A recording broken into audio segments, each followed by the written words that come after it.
president and the former opposition leader, or the opposition leader of Kenya, that has made Kenya peaceful, united, working together to date.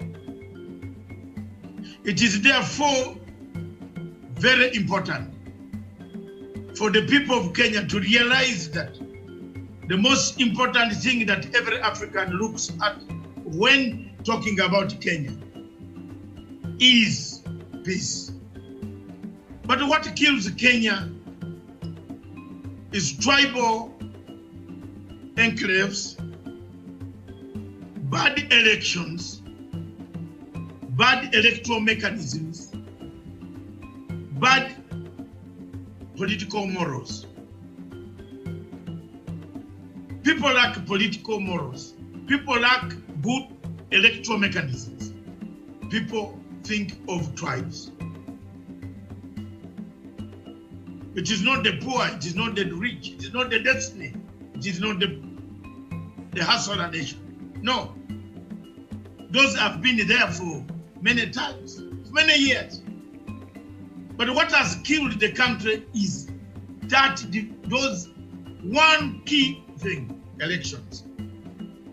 If Kenya can sort out its electoral mechanism, that a winning candidate embraces a losing candidate, and a losing candidate embraces a winning candidate. You work together as a nation, work together as people of Kenya. That's the day that Kenya will rise and become a very good country, beyond what it is today. But the moment we go back to our tribal enclaves, we poison the politics. We play Machiavellian politics of backstabbing, intrigue, manipulation, machinations that flow in the Kenyan political arena. It's the moment that we destroy the same nation that needs that unity. President Uhuru Kenyatta, therefore, don't give up. Former Prime Minister Raila Amolo Odinga, don't give up on unity or purpose. Always strive to unite, leave a legacy of a united Kenya. That is the price you will give to the generations, the grandchildren, to your generations that will come. You might not be there to see the price that you have, the foundation you have laid. But once you leave that legacy of a united, peaceful Kenya, both of you and many other leaders in Kenya should not give up in search for that unity. I thank you very much. Those are my views.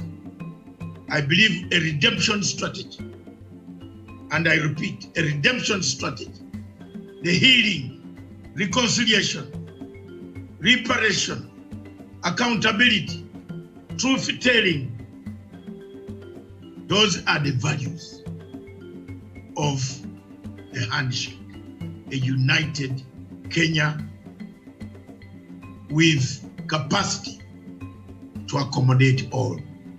Thank you. Thank you, listeners.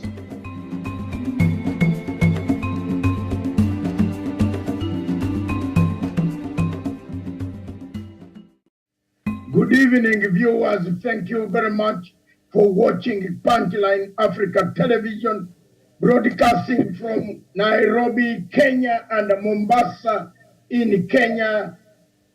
Two of them, one the capital city of Kenya, and the second one, the capital city of Kenya, or what we could call a commercial center, a hub for all goods that go into the interior of the Great Lakes region. Good evening, wherever you are in Africa. Good afternoon, wherever you are in America. Good afternoon, wherever you are in Europe, in Ukraine, in Russia. The events in Russia tell us of so many things, but we need a handshake. We need dialogue. Dialogue is everywhere. Very many of us did not know that dialogue is what ended behind the scenes the Second World War. It was not the guns. Good afternoon. Back in South Africa, in Harare and Tripoli, in Abuja, in Asmara, in Khartoum, in Cairo, in Kinshasa, in Maputo, Dar es Salaam, Rwanda. This is Punchline Africa TV, the only television station on the continent of Africa that thinks about this continent, talks about this continent. What ails this continent? What kills this continent? Why have we been labeled a darker continent from the days of Dr. David Livingstone? And we have not changed. Are we still darker continent? Are we a disaster to ourselves? Do we inflict wounds? What can heal this continent? This evening, Punchline Africa TV, together with the legacy trend, combined, have brought you and are going to bring you and will broadcast to you across to millions and millions watching. Those who will keep picking the clip, a show about the legacy of His Excellency President Uhuru Muigai Kenyatta. But it is not only the legacy. We have picked one item of his legacy, and that item is the handshake. Across the continent of Africa, several groups, and I believe Professor PLO Lumumba will come in and tell you there are many people, very many generals, so many people in the army, so many people in the government are saying, can you help us? What is causing more and more coups? Every coup that comes up in Africa has got an offspring called elections, has got a grudge called elections. There is no military soldier who comes on the television and tells you, I have overthrown this government because I feel I should overthrow it only. He said the elections were mad, rigged. Does Africa understand the elections? Do we think election is democracy? What is elections and what is democracy? Today, we have a panel of eminent guys, and more people, those who want to join us. Miriam will tell you the number, but I can't repeat it, she'll repeat it. Just go on Zoom and enter 399-535-8320, and it will lead you to code. You press 503-670. You will come in and talk to us. We have Professor PLO Lumumba himself in the house. He will greet you shortly. We have Dr. Kaluyu, Jeff Kaluyu, a presidential candidate in 2022 elections, and was a presidential candidate in 2017 elections, which ended up in tears for some people, ended up for victory for some people. But later on, a miracle happened in Kenya, that the president of the Republic of Kenya, the man who had the votes, who went for the second round, the one of the people of Kenya decided to take the route of a handshake. The first man on the continent of Africa who took the route of a handshake was President Mugabe. Mugabe with Ian Smith, the butcher of Salisbury. He was the first man who shook and gave Mr. Smith the highest type of protection that Africa has never seen. Mr. Smith died peacefully in Harare, guarded by the same people he used to butcher. That is the handshake. Today across Africa, you can see the handshake. Tanzania, all the people who made noise like birds, everywhere. I'm sorry. I'm indicating so that it goes down to our listeners and the viewers. They have returned to Tanzania. They are no more. They are not anywhere in Germany, not in Canada. They have gone back to Tanzania. This is the handshake. And we shall all take 15 minutes. I'll take 15 minutes of my speech, which can be delivered to you now. I will not read everything of the paper. I don't have time. I'll remind you of 9 points that Raila Amolo Odinga and Uhuru Muigai Kenyatta. And since most of the people on the platform are Kenyans, and Professor PLO Lumumba is a senior Kenyan, Jeff Kaluyu, I want to ask this point by one later on, whether it is not the one affecting us today. But first, Miriam, test the microphone. And Miriam is my co-host, Miriam Ogutu, in the headquarters in Nairobi. I am in Mombasa, near the Indian Ocean, where I wanted to inaugurate this handshake theory. Professor PLO, if we keep quiet, the white professor will come like a Livingstone and pick this theory and go and make it his theory in the United Kingdom, and we shall be the ones writing books or running to buy the books. So, sir, I have taken the first step near Indian Ocean waters, what Kaluyu would call waters, Indian Ocean waters, to make sure that I take the first step to copyright this handshake of Uhuru Kenyatta. Those who want to come and wrestle me on it, I have taken it already. Sorry, you delayed. I am already on it. Good evening. Back to you, Miriam. I will be the first one to kick after your introduction.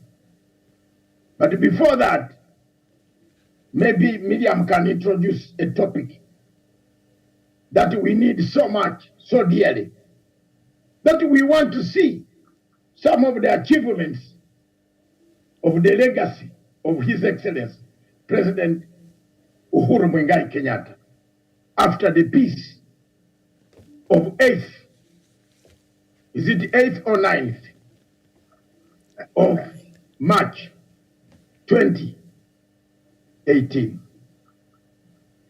Thank you very much. To you, Miriam, there you are. All right. Thank you so much, Dr. David Matanga and the rest of our panelists this evening. All right. I apologize for that. As Doctor has said there, my name is Miriam Ogutu. And just a bit of a background of this much talked about handshake that happened in 2018 on the steps of Njogo House. There's another one that preceded that between former President Mwai Kibaki and Raila again after the disputed 2007 elections, and that happened in 2008, after the post-election violence. Now, in a continent where political disputes are normally resolved through the barrel of a gun, that one of the most turbulent eras in Kenya's history ended with a handshake between two fierce rivals all is something worth writing home about. At the wake of 9th March 2018, Kenyans woke to a life-changing news that the key leaders, ODM leader Raila Odinga and President Uhuru Kenyatta, who are at the helm of the divisive politics hurling insults at each other, were putting their differences aside and uniting through what is now being termed as the handshake. And with the gesture, the two leaders restored peace and stability to a nation bitterly divided by the protracted 2017 presidential elections. Following the reconciliation, economic output jumped by 6.3% in 2018, growing at its fastest pace in 8 years. Foreign direct investment rebounded by more than a quarter from 2017 to $1.6 billion, and inflation dropped to 4.7%, well within the central bank's target range. The handshake is also credited with cushioning the ongoing war on corruption from political interference. And of course, we will continue discussing some of the things that have been seen, rather that you'd call the fruits of this handshake, and also we shall look at the other side of the coin as far as this handshake is concerned. And even as we continue with this conversation, we will look at some other countries that Dr. Matanga already has mentioned that also seems to be taking this route of the handshake, and the latest one being from Tanzania, President Samia Suluhu. Just a couple of days ago, we saw her embracing and having a handshake and a conversation with opposition leader. And if you've been following the politics of that country, you know what had happened during the time of the late President John Pombe Magufuli as far as opposition in Tanzania is concerned. So I'll just take us back again to Dr. Matanga from Mombasa to kickstart us with this conversation. Thank you very much, Miriam. This is I have prepared a speech, but as PLO knows, we adopted the same style, only that PLO is an expert in English language. I decided to have my mother tongue mixed with English language. Therefore, I will go with the summary of my speech, which is very detailed here, and which you can get on the Legacy Trend, www.thelegacytrend.com. You can put it on the screen. It is all over there. I have picked one of the models of Dr. Raila Amolo Odinga and President Uhuru Muigai Kenyatta's Somebody's legacy. raw underwear. We truly apologize for that. Please, anybody who's joining us, could you please join in with your device muted? We apologize for that. Please mute your device so that we have a smooth broadcast. We apologize for that. Doc, back to you. Thank you very much, our viewers.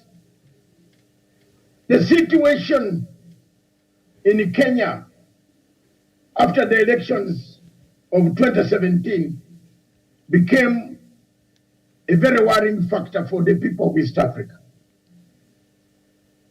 There was a need for reconciliation, need for seeking alternative means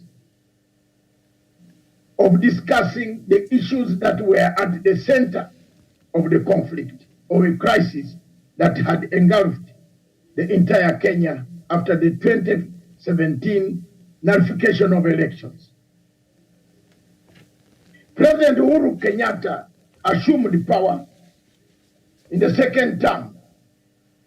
His purpose behind all what he did was to get a unity of purpose for the nation called Kenya. President Uhuru Muigai Kenyatta wanted a united Kenya, a better world for the future. And up to today, he wants it. As he lives in August, hands over power to whoever will win the election. He wants a better country for the people of Kenya and East Africa and Africa. The infrastructure that you see from the background as we speak, they are being displayed. He has built infrastructure for our nation. For one of the great infrastructures is the great SGR. I want to make a point here that there's no country in the world that does not borrow. Even Britain, where I have lived and I still live up to today, borrows money. But they don't tell you because there's plenty of sourcing. They have termed a disease that I'm going to tell you in this 15 minutes. The people of Kenya have benefited from the peace that came about after the handshake that was delivered in March 2018. Of course, there are internal and external enemies of Kenya who have tried to derail the handshake. Call it names. Name a dog each name, then slaughter it. That has been there and it's still there. But the handshake remains a symbol of the last 4 years of President Uhuru Kenyatta's presidency. You need the handshake to be able to execute most of the things that have been done. The roads have been done, completed. Everywhere in Kenya, there is a grader making noise. That is the way we are, and that is what is happening. Why has it taken Kenya a long time, an island of peace, not to realize peace after every 5 years? It is because there is no middle class in Kenya. And I want to put professors, both of them, they are here, another one is coming, and all of you on the panel, that there is no middle class in Africa. We have only thieves who steal from the poor and the thieves who steal from the government. That is, to me, Dr. Matanga is not a middle class. It's a thieving class. Africa has moved. Africa needs to change a position. Copy from what Uhuru Kenyatta and Raila Odinga did. Africa does not understand what elections are. If I ask any of you here, including the presidential candidate seated on this panel, why is he contesting in August? And I hope you will answer me when it comes up. Does he know the difference between elections and democracy? There are very few people in Africa who know the difference between elections and democracy. Some of them don't even know what elections are. What is an election in Europe and an election in Africa? You wake up and go and slot in your ballot. After that, what do you do with it? They come and beat you up. Do you need that beating? You are the same taxpayer. You are the one who paid the tax that has made that election possible. But you are being beaten by the same people whom you have elected or who want to be presidents.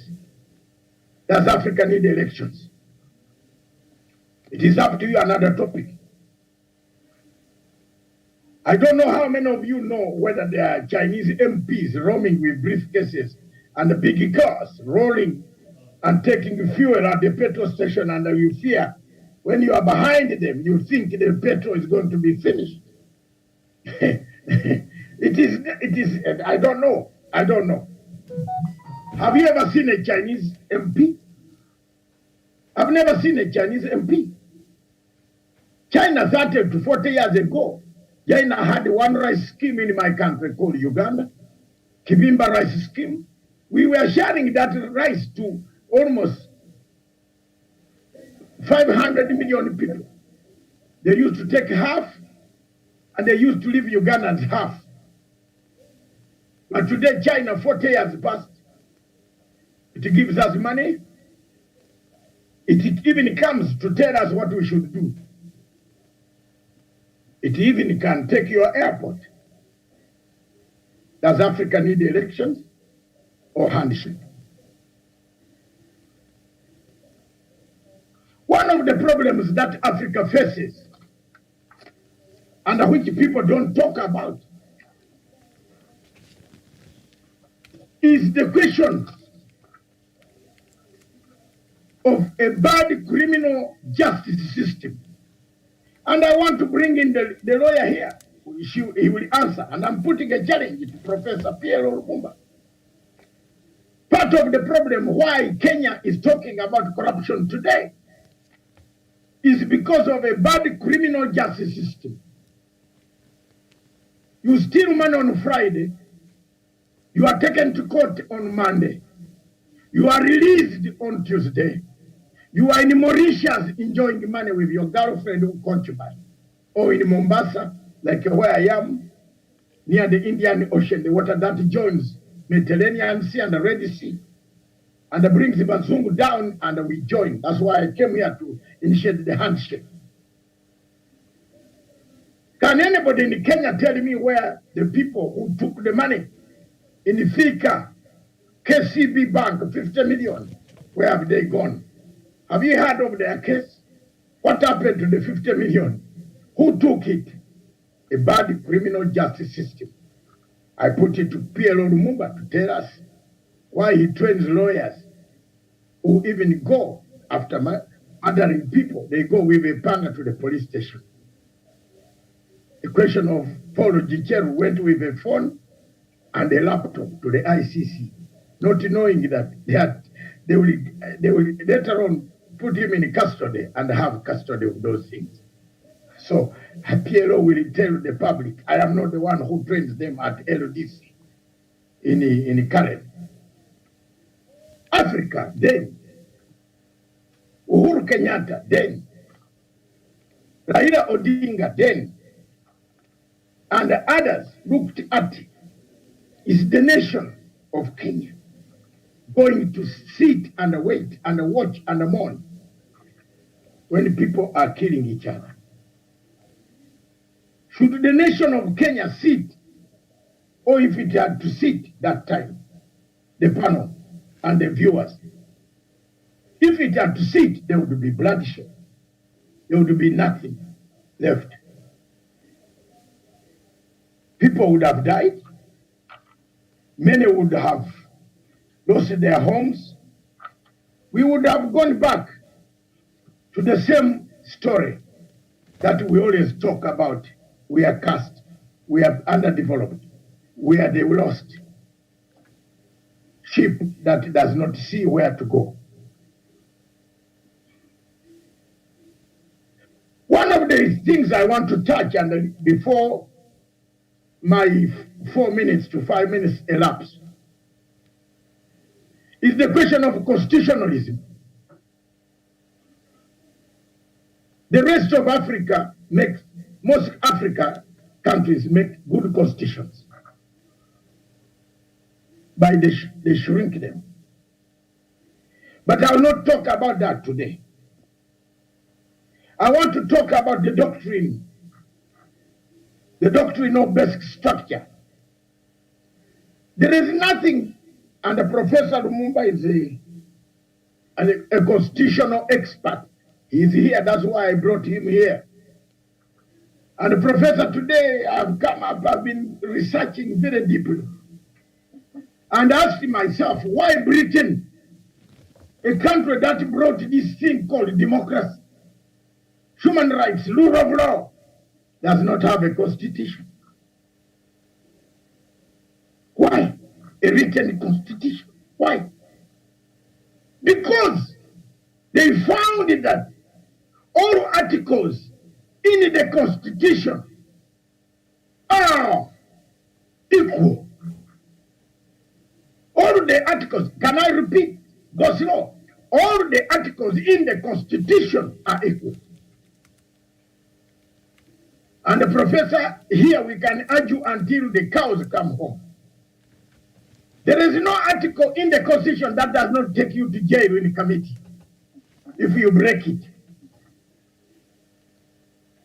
There is nothing like an equal article.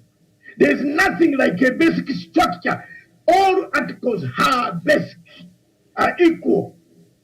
I want to state here, I want to challenge the Supreme Court. I'm waiting for their ruling. I will go to the African Court of Justice. Single-handedly, because in Kenya they cannot allow me, but now there, they will not come to touch me. I am single-handedly going to deliver. I want to find out.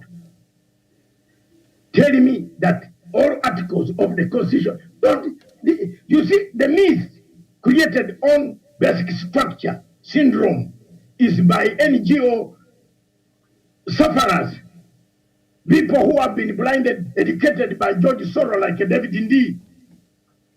We've given a scholarship of George Soros. So when they say basic structure, you run quickly. Matanga, I'm an academic. I found out there's nothing in the Constitution, and I found out why British government, the UK, 1,800 years, they have never had a constitution written.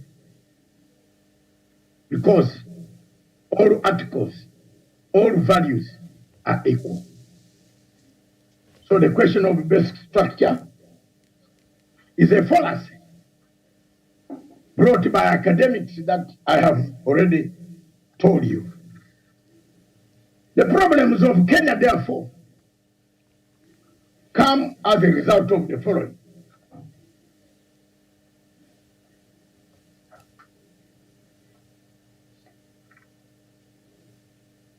One, corruption. Raila Odinga said corruption. Uhuru Kenyatta said corruption. For Kenya to be stable, they created 9 points. And these are the 9 points that I want to read here very peacefully. And when I read, I would like Dr. Kaluyu to answer yes, if they don't affect Kenyans today. If there is one that does not affect Kenyans, then tell me. One, corruption. Dr. Kaluyu, doesn't it affect Kenyans? Yes, a lot of it affects Kenyans a lot, yes. Two, lack of national ethos. Ubuntu. Kenya, 100%. We have to have nationalism and unity. And even as directed by the Constitution 131, 1C. Three, the question of taking services near a devolution. Doesn't it affect you today? Are you some of the people not happy that there are roads being dug in their homes?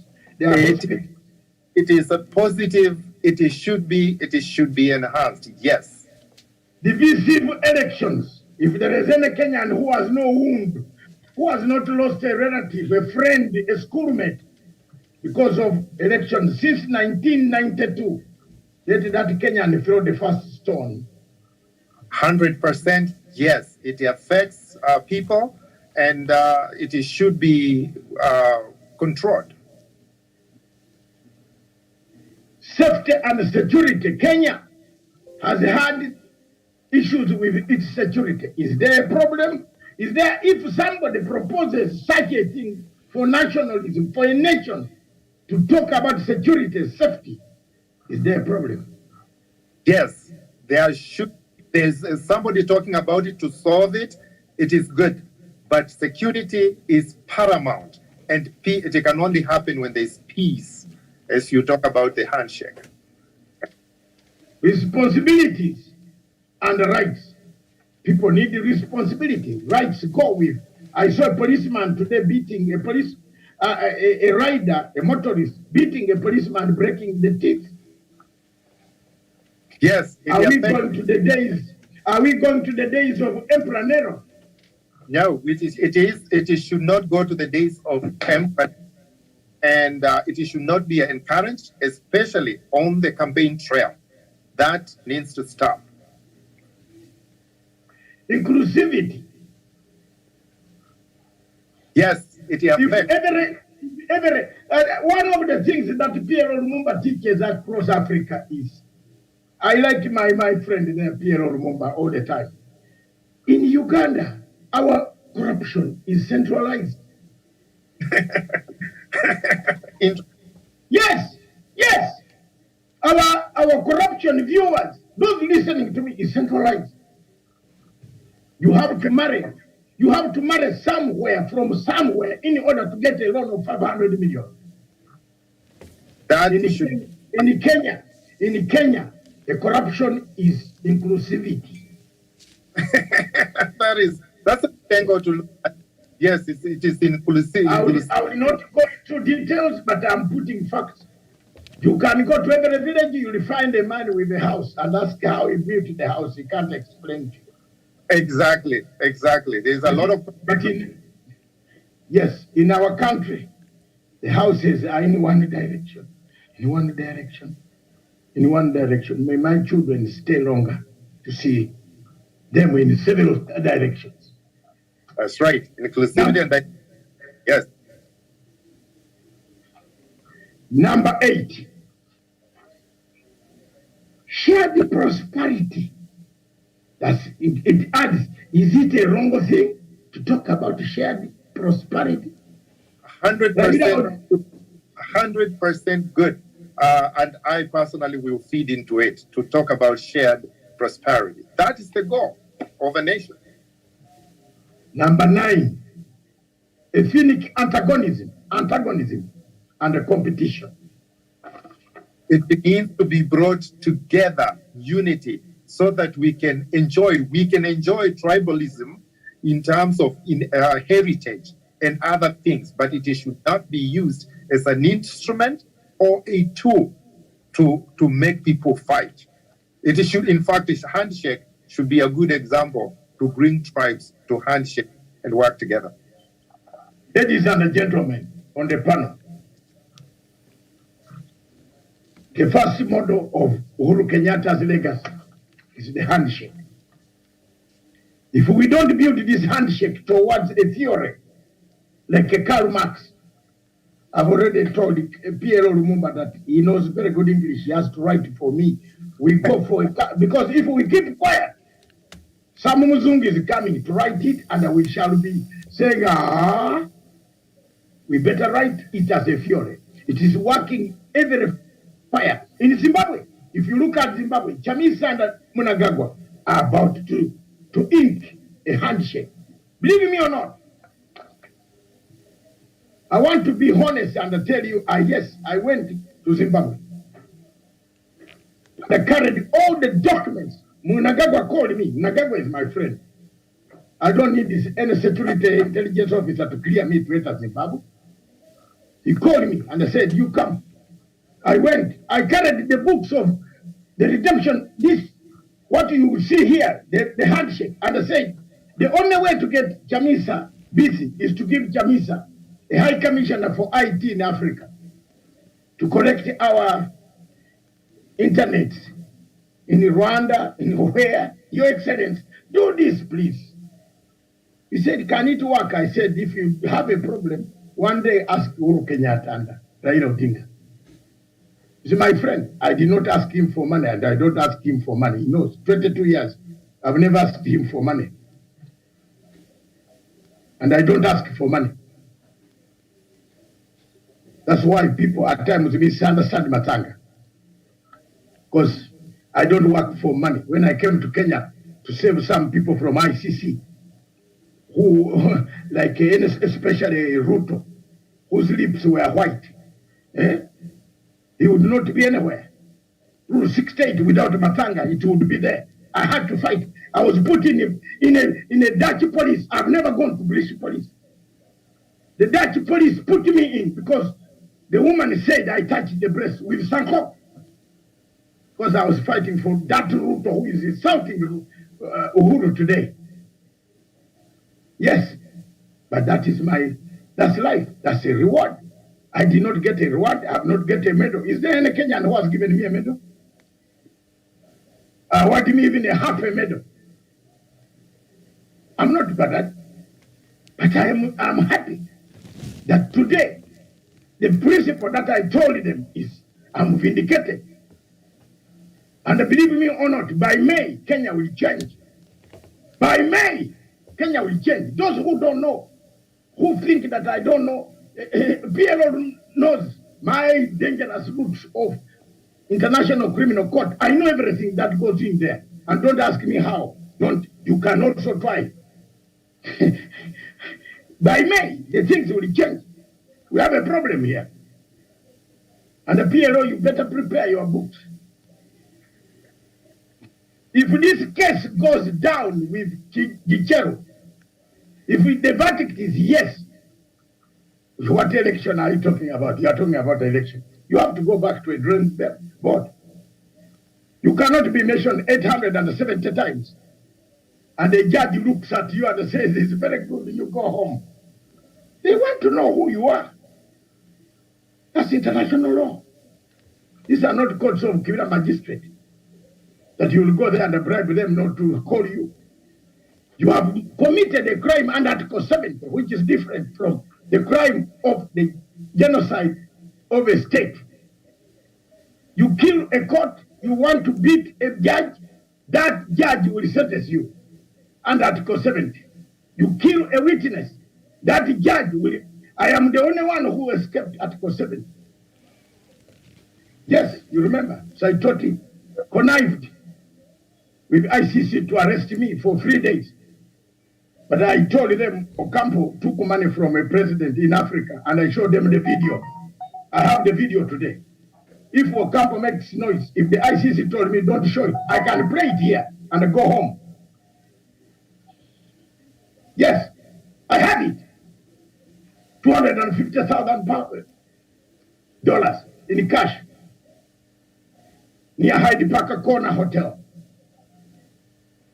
Yes, this president of Africa saw me going to be fixed. He said, even if I hate you, you should not be fixed.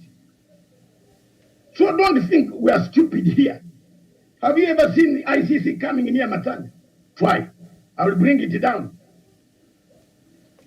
Yes. So here we are. The 90 points are very important.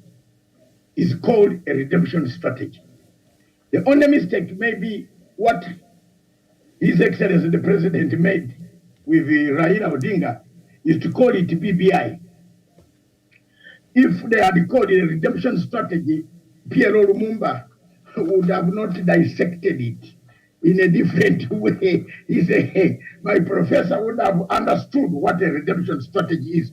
A redemption strategy is accountability, truth-telling, restitution, reparation, reconciliation, and above all, those 5 tenets form what we call healing process. Has Kenya healed? As I come to the end, has Kenya healed? You are heading for an election. You hear Kebukati telling us that 10,000 polling stations, even if you go to Angel Gabriel, there will be no network. Voila. Mama Wangi. I will use my Ugandan Mama Wangi, my mother. She's the only one left there. The rest were hammered by one dictator. So that is okay. I have no problem there. But I've reconciled. Have you seen how I've healed?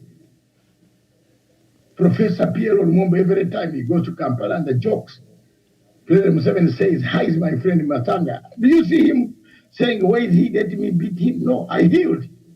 I shook his hand and I left. I said, two animals cannot sit in one crowd. 2 bulls. I'm a bull. I'm not a basic here. I'm not this younger boy musician. When I was fighting a war from 1978, where were they? Where? So I tell PLO every time that be careful when you go to Uganda, don't mention something called corruption. And I believe he's going to tell you his own story.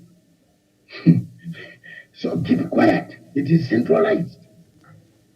The one of Kenya is spread. Kila pale, kila corner, even Wesonga might have a piece.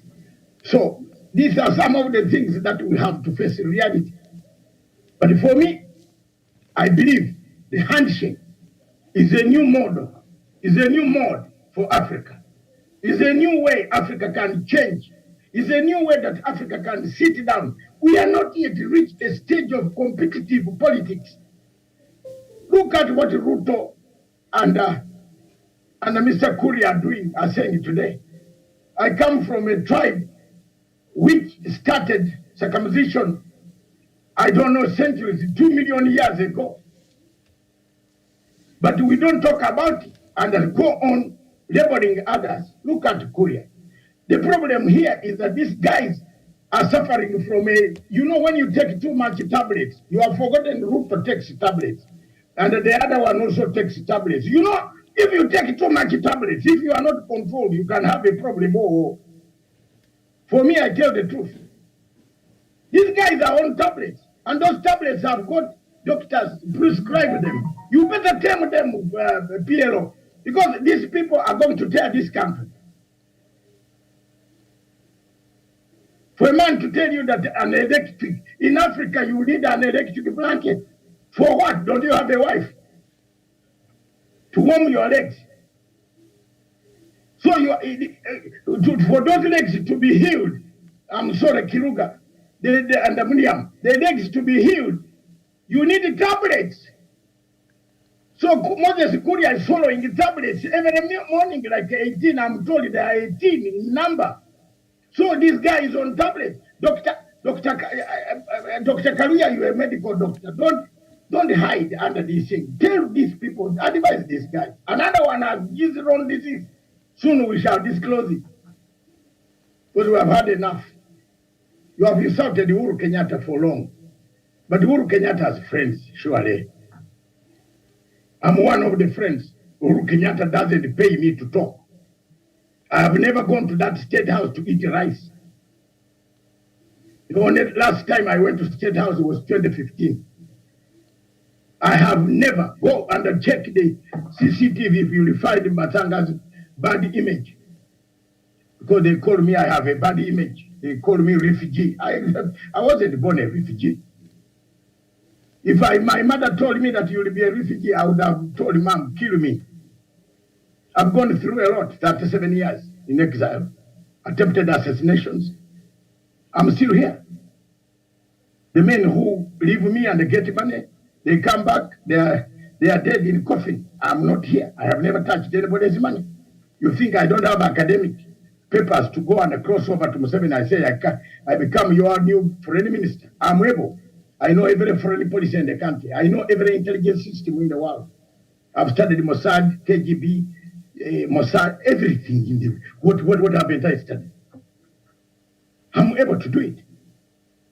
And I did not study in one of those universities not well known.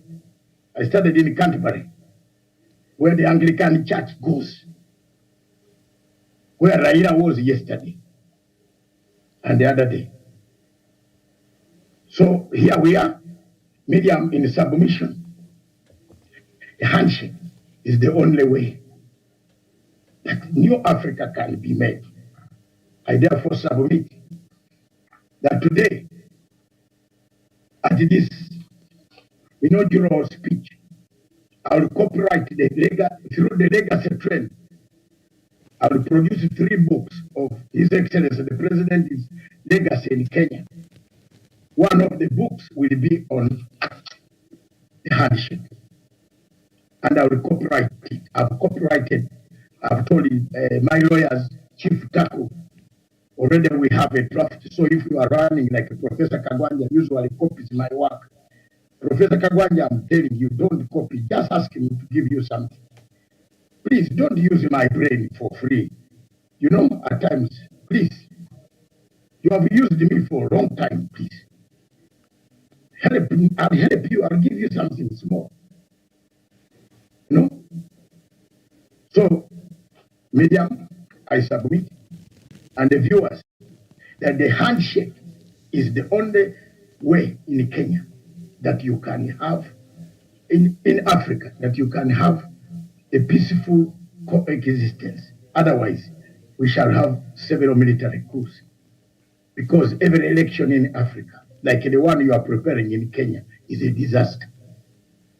If I were Kenyan, and I want before, I know PLO is a great friend of Chebukati. It's not my mistake. I don't choose friends for you. Me, Dr. Matanga, if I were Kenyan, I would not give Chebukati to count even one vote of mine. It's a disaster.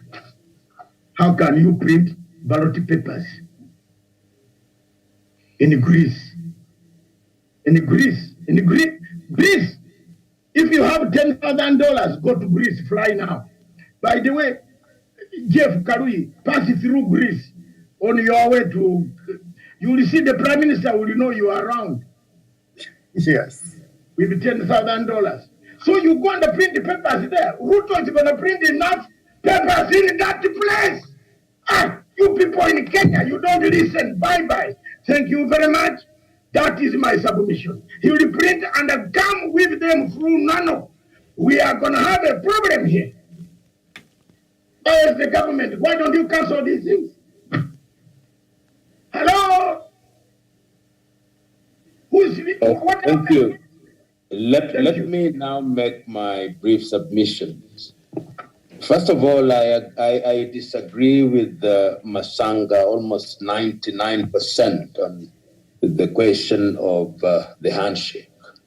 Yes. It must be, we must put this in context. It is not true that the very first handshake was between President Kenyatta and Raila Odinga.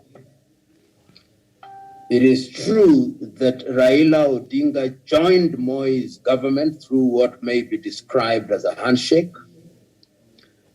It is also true that Raila Odinga entered into what may be described as a handshake after he rejected election results. It is also true that Raila Odinga swore himself and committed what is technically a treasonable offense when he saw himself as the president. He described himself as the people's president, and therefore the so-called handshake was actually a truce entered into by two individuals without details being given to their colleagues. It was therefore an act of betrayal and dishonesty, initially on the part of both President Kenyatta and Raila Odinga. It is only subsequently that they tried to rope in, and in fact, I dare say, without fear of contradiction, that Kenya is more divided now than it was. It is divided because as a result of that exercise, President Kenyatta's relationship with his deputy president became sour. And as I speak to you now, the de facto deputy president of the Republic of Kenya is actually Raila Odinga. And the de facto leader of the opposition is William Samoei Ruto. If that is the concept of handshake that Dr. Masanga talks about, is one that I would not associate with. The rapprochement that I accept is one that is inclusive. And secondly, the 9 points that my good friend David Masanga has read are not new.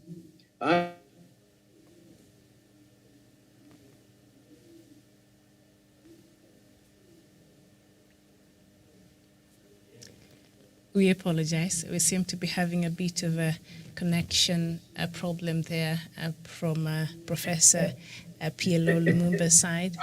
I think you touched the, Professor must have touched my angel. And my angels are very deadly, Prof. You see how powerful I am? I'm 67 years old. Okay, You can't disagree with me 99%. Have you seen? Yes. Okay, I'm Prof, like are a you back? fool. Prof, are you? Can you hear us now? Prof is still, Miriam, you can go to another person. You see, my angels are dead, are very good. They guard me. 99% you disagree with me. Miriam, back to you. I am quiet. Okay. Prof, can you hear us now? We lost you there. No, he's gone. He's not on All there. right, so Miriam. as we wait for Professor PLO Lumumba to rejoin us and continue with his submission, I would like to invite Dr. Joseph Kaluyu from Washington, D.C. Dr. A very good afternoon to you. I know it's afternoon there. Hello, good afternoon. And it is Japheth or Dr. Jeff, not Joseph. Oh, sorry. Miriam. I apologize. Jeff, it's my sleep time. Sorry, Japheth Kaluyu. Sorry. You are in the university, and I'm very glad to see you grow in the media and profession. And thank you, Masanga, for inviting me in this session. Yes, my name is Dr. Jeff Kaluyu, and directly talking about the handshake, we need to understand first what handshake means or its origin quickly so that we can really understand its advantages and its outcomes and if they worked for Kenya.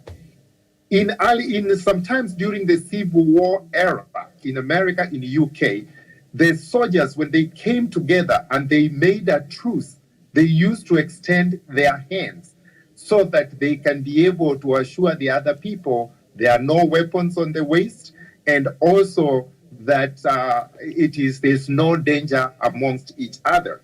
That is the concept of handshake. In other words, you are making peaceful, submission to each other, and therefore you can move on. There will be no war further. Now, let me touch another country that Dr. Masanga actually mentioned just before I come to Kenya, and that is Zimbabwe. The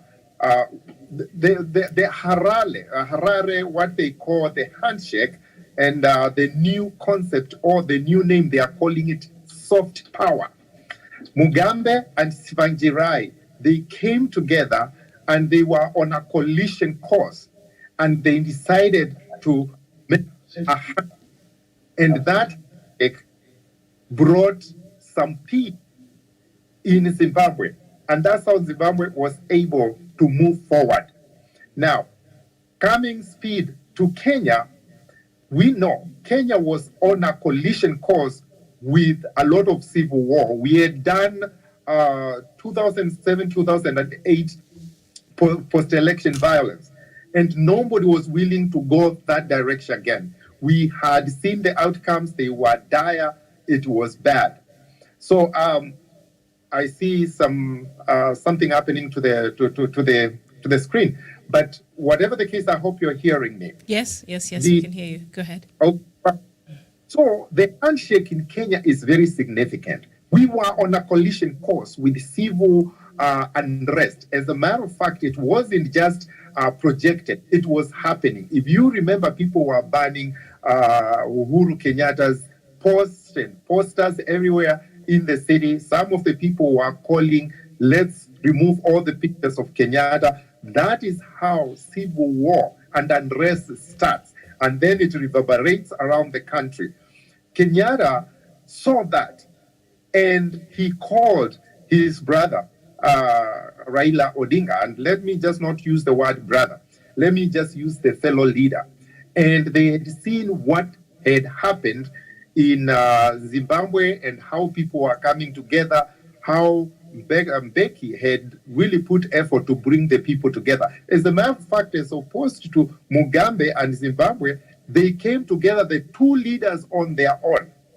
If not anything in Kenya, the two leaders, because there is no development, there is no governance without peace. That is the first thing they needed to achieve, and they achieved it. And they achieved it on their own, as opposed to 2007, 2008. We had someone come and broker the peace between Raila and Kibaki. But this one, they came on their own. That shows maturity by itself. Did it produce any outcomes? Absolutely yes, because we have had peace in our country and we are able to move on. As a matter of fact, we can easily say, because of handshake, the 2022 election is now going to happen, because there will be a lot of hatred, there will be a lot of revenge, and people turn out to be animals. If you want to know, you need to revert to Rwanda.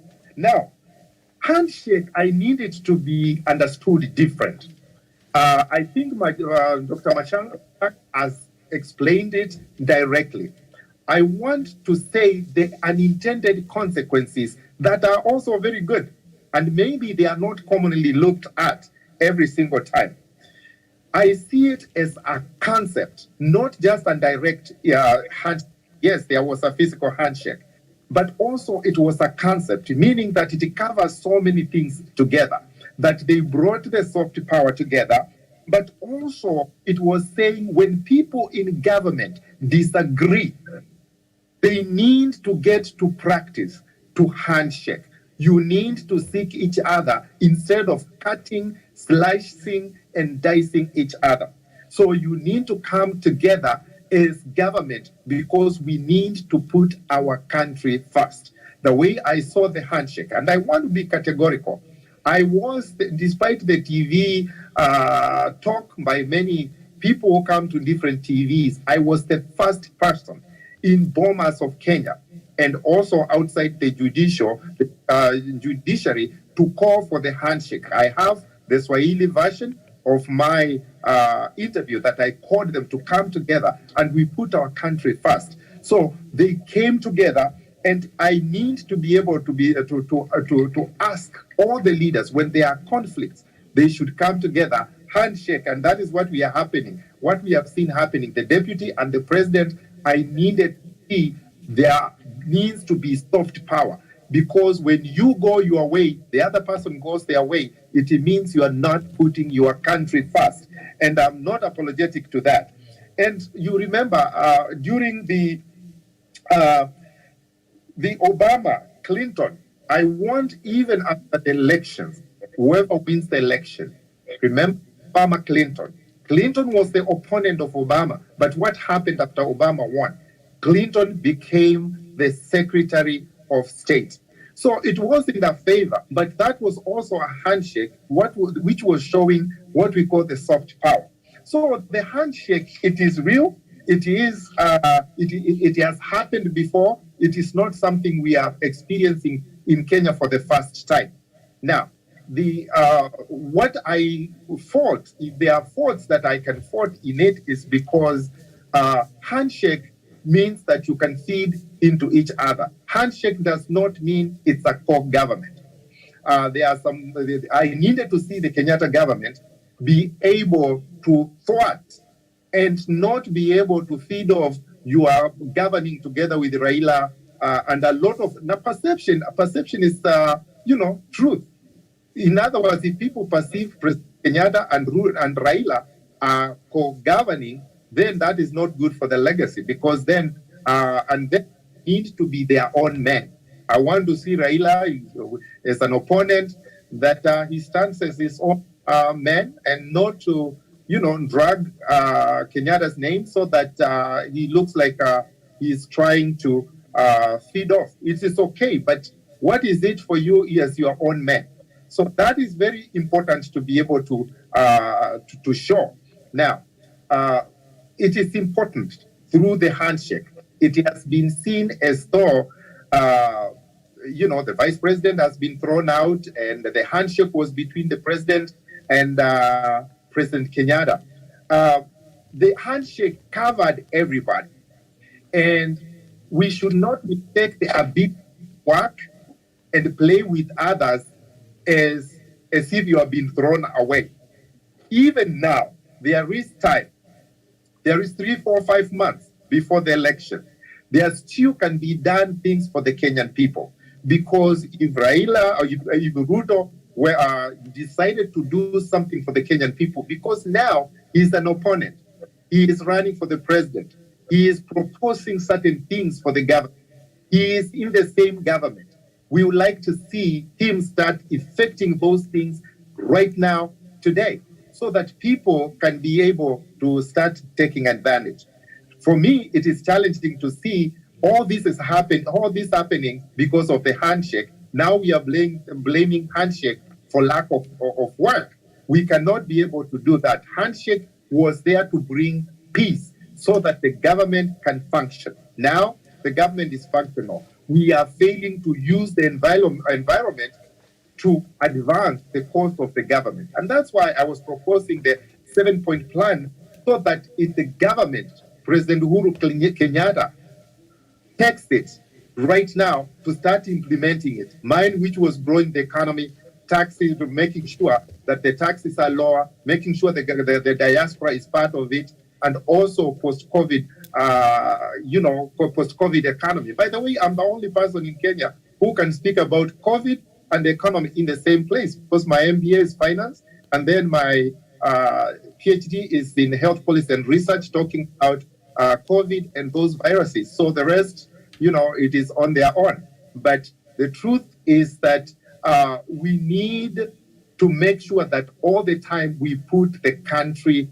first and not to tear and dice the country. And when we do that, then personal interests move forward.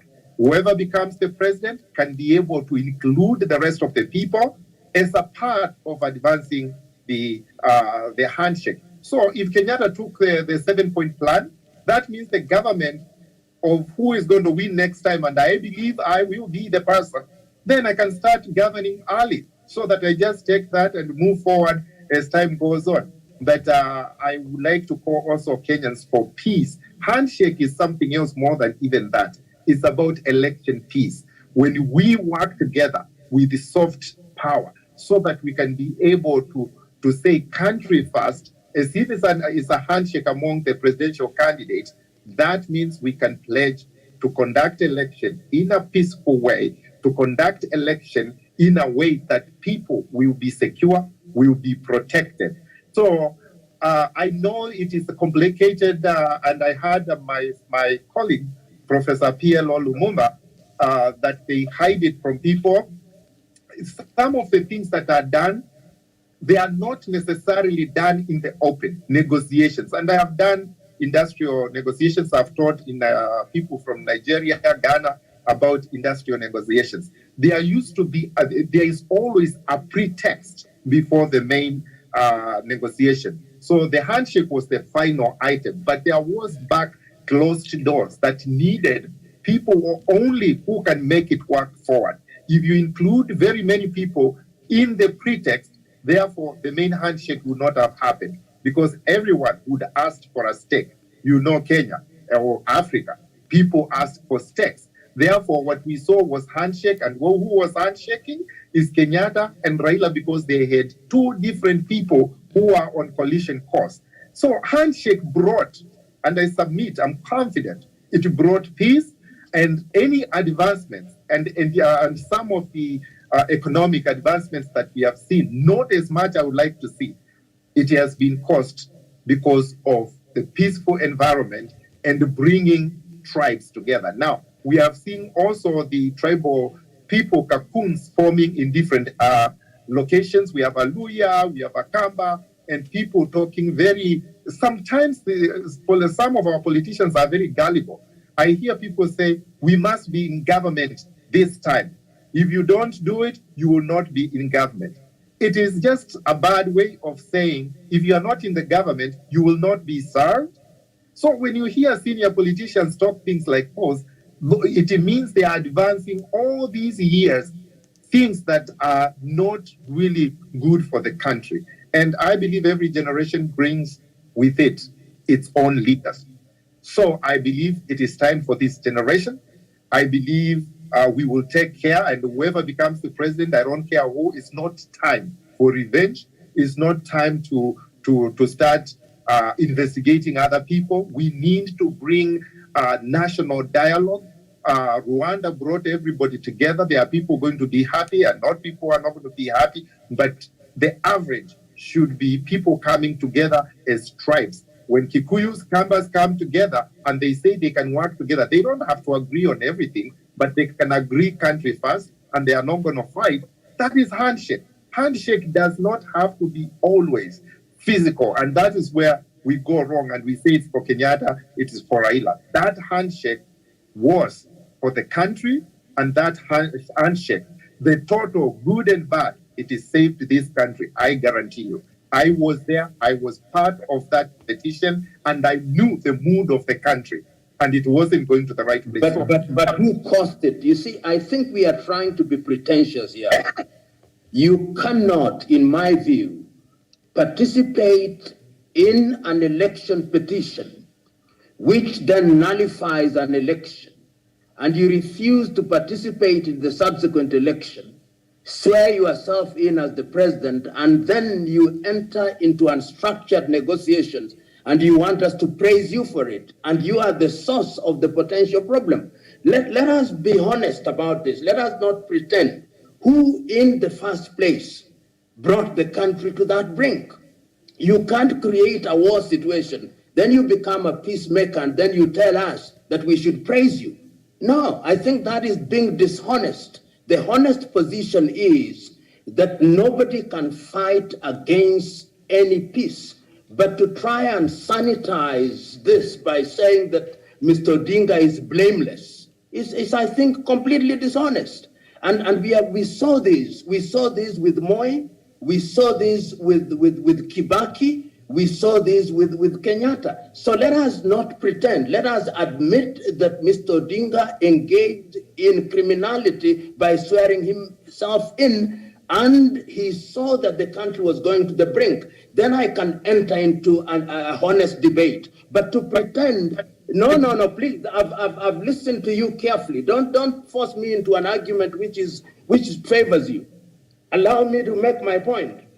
You cannot tell me that if you enter into a structured negotiation, there are two parties that went to the election. There was NASA. All the parties in NASA say that they were not involved in the negotiations. President Kenyatta had a deputy president. We have seen structured negotiations everywhere in the world. This is not the first time. We saw them with Morgan Tsvangirai and Robert Mugabe. We saw them with Yoweri Museveni and Apollo Milton Obote.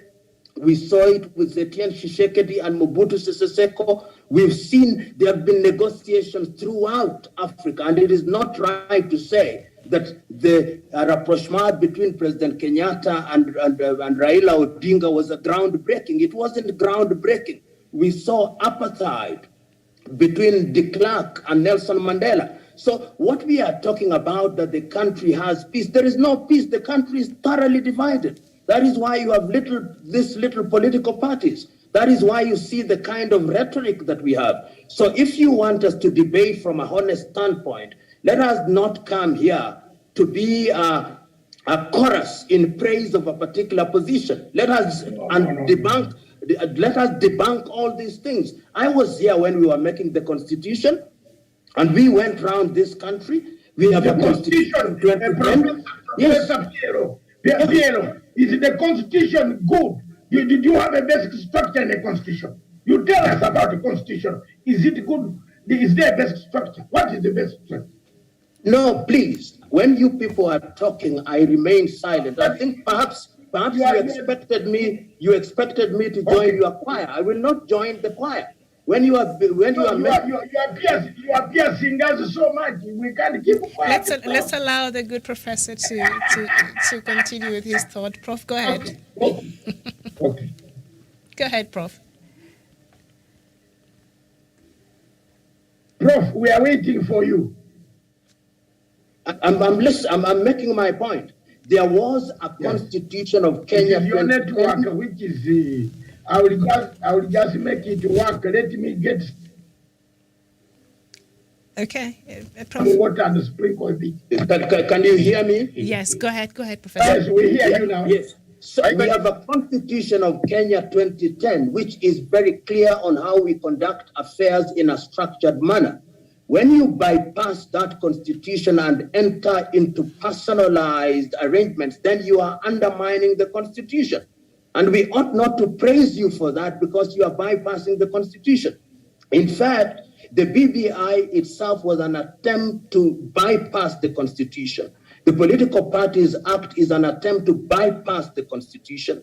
And if we look at these things in context, I feel pained because it is an insult to my intelligence to tell me that these things are groundbreaking. They are not groundbreaking. They have been there. And in this country, we have seen it. We saw it when Odinga went into government and became a minister for energy. Did he not shake hands with the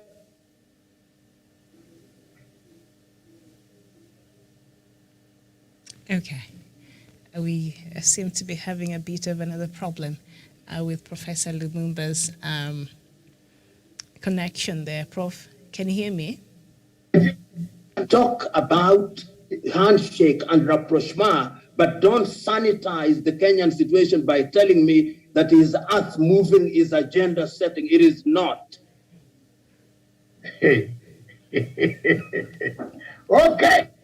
Can I respond in a minute? All right, go ahead. Go ahead, Dr. Kaluyu. Yeah. So there is a misperception of. Yes, of, I have never, Miriam, I have never seen a professor who marks a doctor. There is. So. He's my Prof is just speaking his mind. Go ahead, Dr. Kaluyu. Respond to some of the things that have been issues that have been raised there, if you can. Yes. What I am saying is really we are, and I don't think anybody said that we are sanitizing the handshake. Mm-hmm.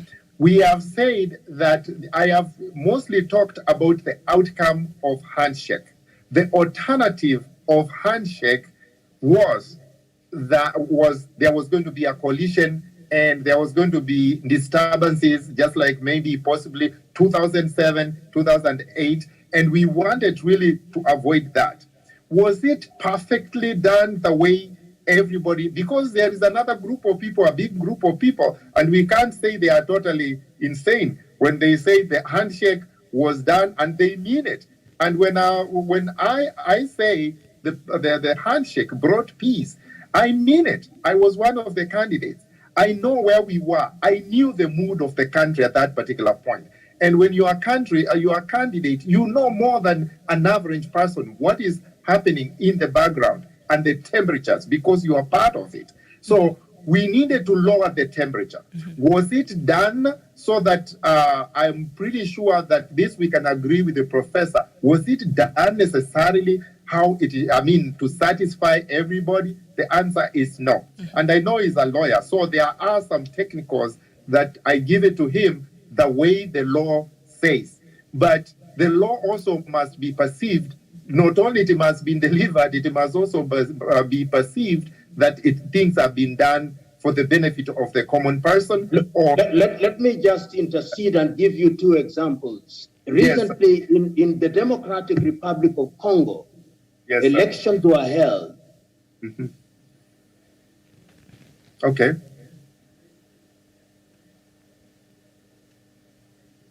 Mm. We're having serious problems. When it comes, I will give him, I will yield to comes in. So okay. What I'm trying to say is that things have not necessarily been done 100% in the technical way. And then, to be honest with you, if we look for who is the start of all these things, the court faulted that some IEBC, it faulted many other people. This wasn't just the fault of Raila and Kenyatta. And I am by no means sanitizing the process. Remember, the court says it was not just the outcome, but the process matters. So I give that process to Dr. Lumumba. But when it comes to the outcome, I cannot yield what it produced. So we can say the process was not necessarily the way it was supposed to be maneuvered. Mm-hmm. But I'm 100%, I feel strongly that if it didn't happen, we were going to end up in a situation that was not controllable. If you have looked at the countries that have failed, they started very quickly, just in a small way. Some chaos. Somali, we know Sudan fell. Egypt fell. We know Libya fell. For whatever different reasons, because the circumstances are different. From a state, it becomes very difficult. So that is what the big picture was. If we allow the what people wanted it to happen, and by the way, Raila did not swear himself as a president of the Republic of Kenya. I would hate someone to do it. But what's the difference? What he did? What is the difference? He was very strict. I think he played a little game, which I don't. I just laughed when I saw it. I was in the studio, NTV, when those things were happening. He said he is the people's president. There is no position in Kenya called people's president. You listen to swearing. He was swearing. Because it is not in the constitution at all. It is not in the constitution. So those who are saying Raila swore himself as a president, it is something he should be arrested. He could not, because nobody could win that case in the court of law. He swore himself as people's president. What is people's president? Everybody is the president of their own family and everything else, and they can swear themselves in. Who does it matter? The issue is that what was the effect when people saw it? There are some people never took details and they thought he saw as the president. So we need to see the bigger picture. In leadership, there's a lot of gray areas. All the leaders who do leadership, and I have done workshops, one of the things we say is that in leadership, it's all gray. There is no cut and bend. There is no white and black. There is always gray. You lead in gray, and there is no other way. You make decisions as they come by. Do your decisions always right? The answer is no. You have to learn to work in gray if you are a leader, and that is what was happening. In other words, you make a lot of mistakes. Unfortunately, you are the leader at that particular time. The outcome, there was no chaos. But I give it to my colleague and fellow scholar, that the process may have been botched, and other people needed to be also blamed. Absolutely. Like they didn't do what they were supposed to do. All right. Thank you so much. Prof, are you back? Yes, I'm back. All right. And of course, you brought up the issue of, the swearing in of opposition leader Raila Odinga as the people's president, which is, from what you've said, is a criminal offense. Why do you think the government did not take action at that time against him? The government was very pragmatic because they knew that the opposition had weaponized their constituency, and they did the pragmatic thing. And one of the things I would have loved for us to talk about, that it has now become one of the ways of getting into government, to weaponize your constituency.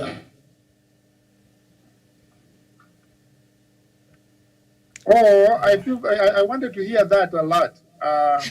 Professor, I don't know. We are missing quite a lot because from Prof. Prof, we are missing a lot from you. Yes. But, we are missing a lot. We wanted to hear whether there is any section in the Constitution of the Republic of Kenya where you could judge a man who has said is the people's president, not the president of the Republic of Kenya. Yes. That is of people rioting. Okay. So let's be honest about these things. And my gripe with the approach we are taking is that we are not unpacking the ugly things. A nation will never heal unless these ugly things, because these leaders or so-called leaders then think that they are without blame. We must apportion blame. We must not create a country where people think that they are above the law. They'll go against the black letter law, and then we celebrate them. We must point out that they offended the law, and if they were not punished, it is simply because it was politically not expedient to do so. And that is what I'm saying happened in this country. We have seen...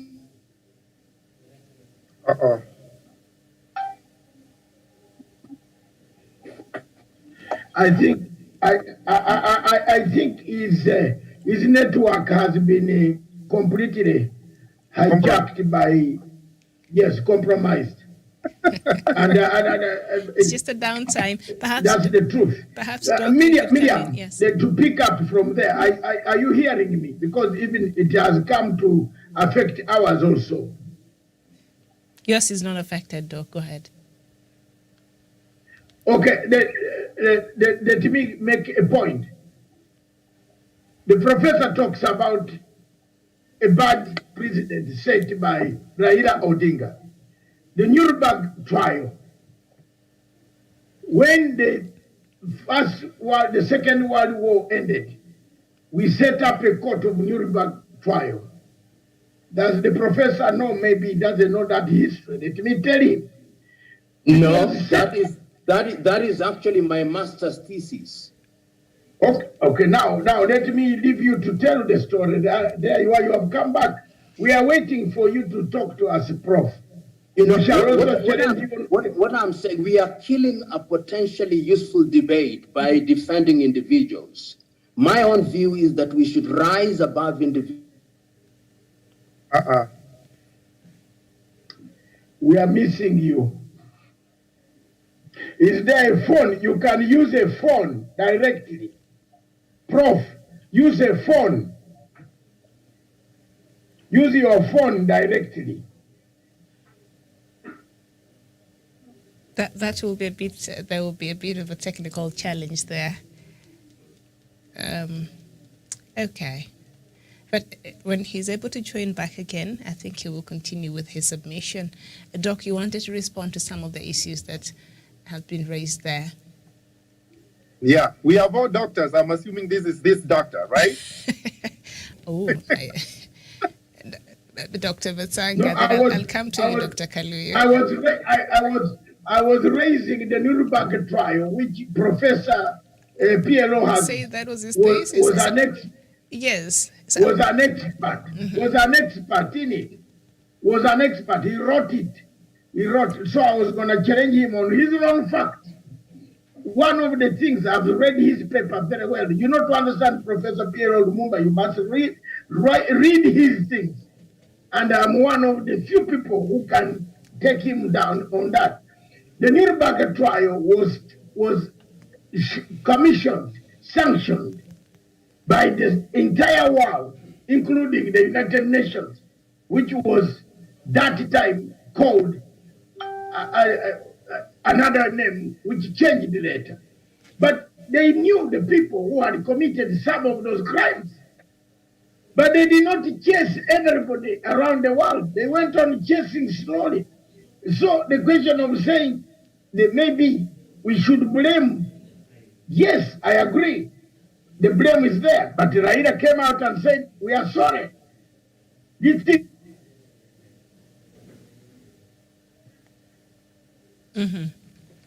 Okay, we are experiencing another Uhuru Kenyatta came out. When you are resolving a conflict, of that nature, you get the bad apples, throw them aside, get the good apples, use them to resolve a conflict.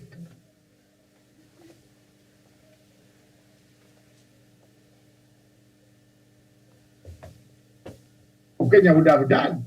You can't fix Raila Odinga. And the other thing that I know, which Professor, are you back now? You can use a phone, and I'm holding the phone for you, because I want you to explain your own thesis of Nuremberg trial. You know, it is part of you. But they didn't put everybody. They did not blame everybody. They did not go on particularly to single out. They knew where Hitler was. You remember? They knew the relatives of Hitler. But there are still chains. If you go to Germany, they will take you to the place where Hitler was born. And there are still relatives of Hitler still living who never took part in some of these things.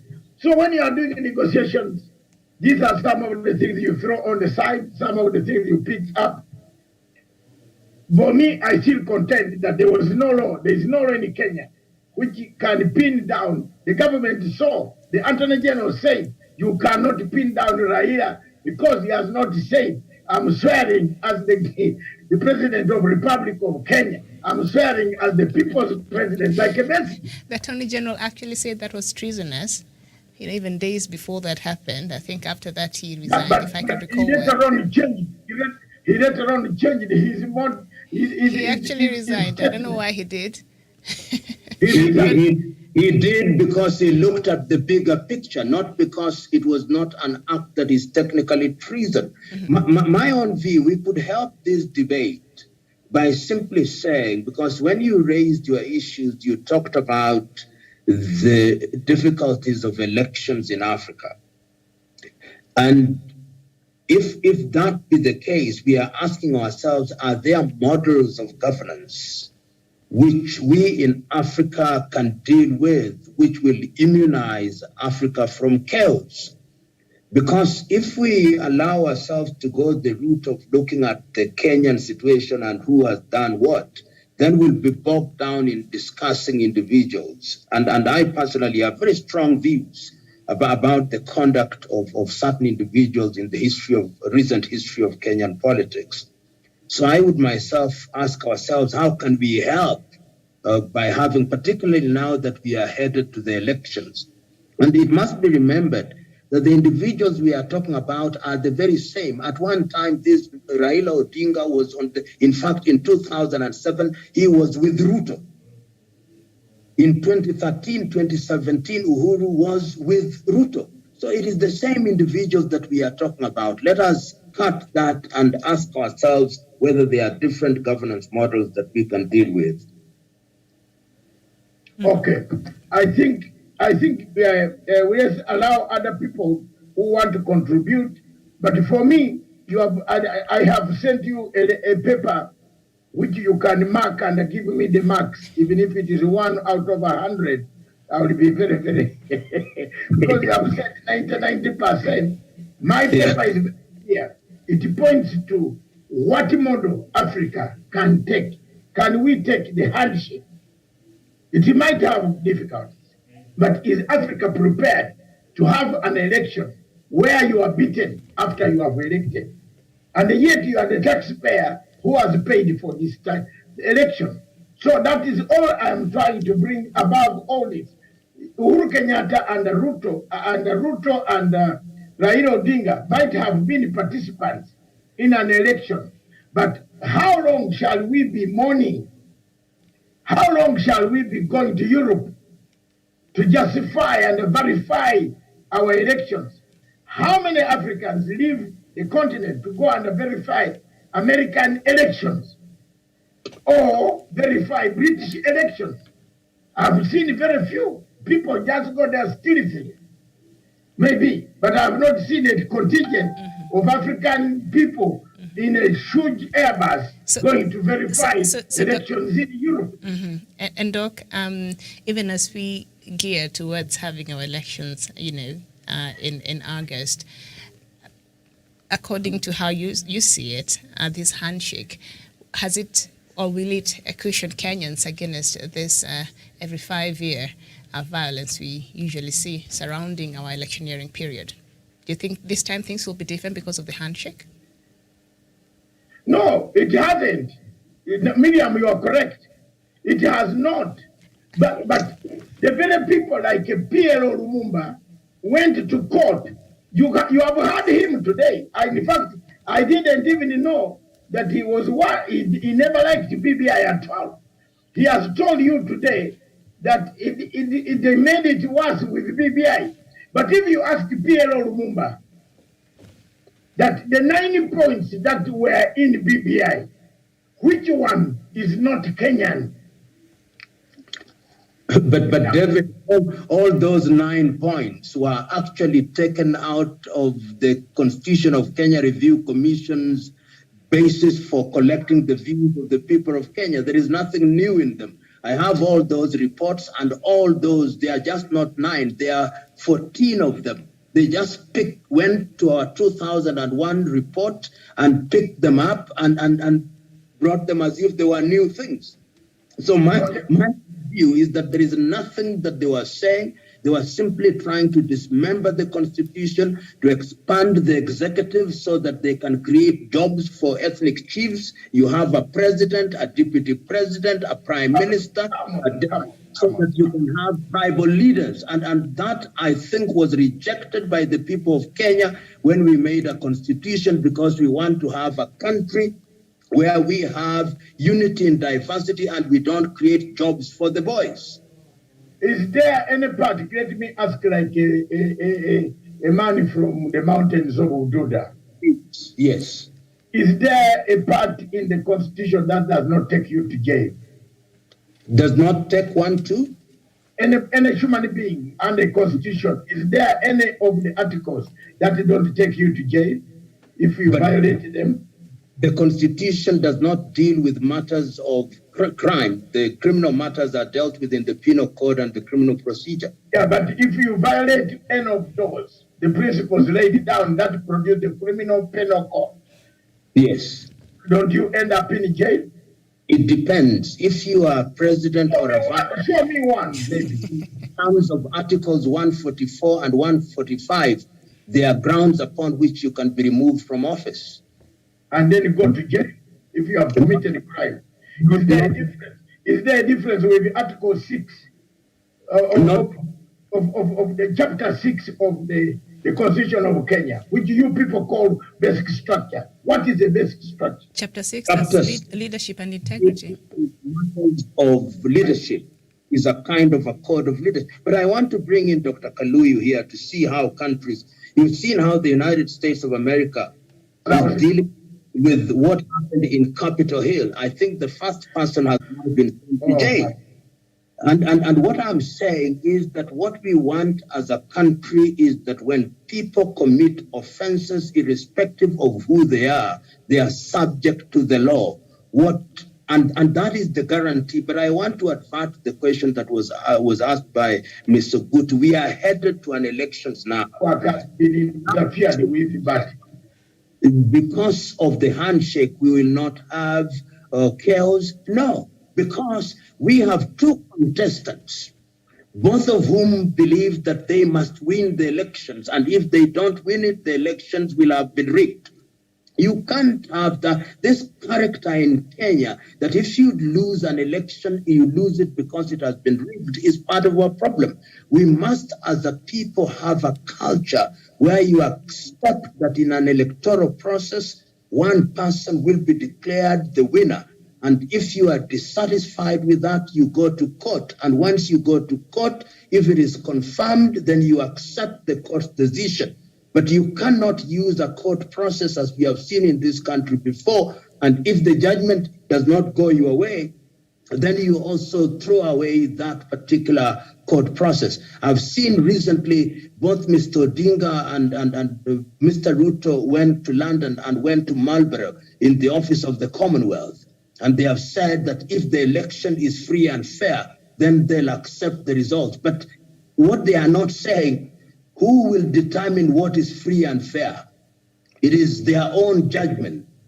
They are saying that if, in my view, the election is not free and fair, then I'll not accept it. The law tells us when an election is free and fair, not what you think subjectively, but what is free and fair objectively. It is that culture. And my pain, and I must say this, the same people who are causing problems for Kenya, they are the same. They are the same people for the last 25 years. It's the same individuals who have almost brought this country to civil war. And we must say so without fear or favor. So let us not pretend as if we have a new set of angels who are coming to contest the elections in Kenya. We know them. They have been there. They were in Moi's government, in Kibaki's government, in this government. Yeah. And if we are careful, they are going to destroy this country. And we must warn ourselves against them. All right. Dr. Kaluyu. Okay, why can't we, the medium, I would humbly today through this media ask Professor PLO Lumumba to stand for president. Can I really praise PLO? Yes, you can. There is nobody here who is very clean, Prof. That is So not true. let's look for a man who is very clean. Dr. Jeff says he's fit for that job There- and he's clean. Are you? Someone, let me interject, and I want to say that one thing I agree with PLO is that many people who are already there, and even in our members of parliament and other things, they are the same people. And in fact, if I was adding most of the people who are interested, it's almost about 250 years of experience. And that is after that long that my dear Professor Lumumba is saying that, they are the same people. Then if they have brought us this far at this particular point, then 250 years, that shows some sort of incompetence in terms of their governance and their ability to lead. So I'm happy to see someone else really show that there can be an alternative. The other thing is that the things to do with the law, we know Kenya, beyond the law, it is more complicated than looking at one thing at a time. If you look at only one thing, what it happened, then we can easily make wrong conclusions. We are both research scientists, all of us here, they are doctors. So it depends on the factor loading. If you load two things, then you get conclusions for two. If you ignore the rest of the things or you hold them constant, it's up to you what you intend. The end point is not the same. So we have broken institutions. We have so many other things that are happening. Why people are not being charged in court? They are, people say this and that. So there is more, do we render the right judgment all the time? So we are saying it's more complicated than just looking at one thing at a time. Now, the two-horse race, let's not say we don't know. It's a media creation. The two-horse race. In other words, you bring a blackout on the rest of the candidates. Yes, there are other candidates. I am already a candidate who was known from 2017. I'm not just a known person. But then we are tentatively talking all the time. There are two candidates who must be this or that. It goes back to things like corruption. If the media does not give some time to the rest of the candidates, how are you going to know them? We are conditioned, and all of you are doctors, you know there's conditioning theory. If you keep on telling somebody there's a horse there, there is a horse there, they tend to believe there is a horse here and there is a horse there, and it is intentional so that there can remain two horses. That way, there will be no second round. So if they expose the rest of the candidates, I guarantee you, they will have many more chance of being two-horse race. Mm-hmm. So let's not buy into that. In West Africa, and Professor Lumumba, you have done more research on that and writings, and you have traveled more than anyone else, in this panel. In West Africa, there are some countries where you are given minimum exposure of media. And I would like you, because you're always in media, to talk about that all the presidential candidate needs to have a minimum, if it is 30% of media exposure. Right now, there is almost zero. You have to fight to be in the media, but every single day. One candidate insulted the other one, and the other one responded, meaning the manifesto of one candidate is insulting the other one, and the other one response manifesto is to insult the other one. It becomes anecdotal, it becomes an issue because they are trying to avoid the rest of the candidate. So when we talk there are no other candidates, there is a clean candidate. I presented myself. I have no corruption file, no cartel. I make my decision independently, and I'm not just someone from Jump Street that I don't know anything. I was experienced. I'm experienced. I came from 2017. So there are other candidates, formidable candidates. If we were put in the same panel, debate to argue and prosecute the case for the Kenyan people, trust me, Kenyan people will change their mind. So it is more complicated than two candidates who want to become president by any means necessary. And if you go look at the same crowd, when somebody stops, it's the same crowd. When the other person stops, that means it's crowd for hire. I'm a presidential candidate, so I know, I'm a politician, so I know these things. So there is no relationship between the crowd and who is ahead. Quite frankly, right now, we don't know who is ahead. And, pause, we know, is pay for play. So if we want to be honest about this stuff, We want to be now research scientists as we are. We cannot have one-factor loading, two-factor loading and say, those are things to look at, and therefore we make that conclusion to have more factor loadings so that we can have the right point.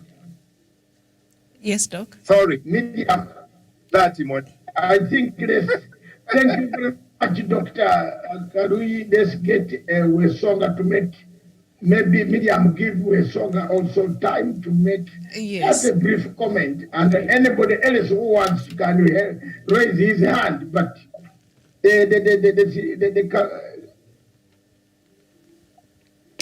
Daniel Wesonga, apologize. You've been there patiently waiting.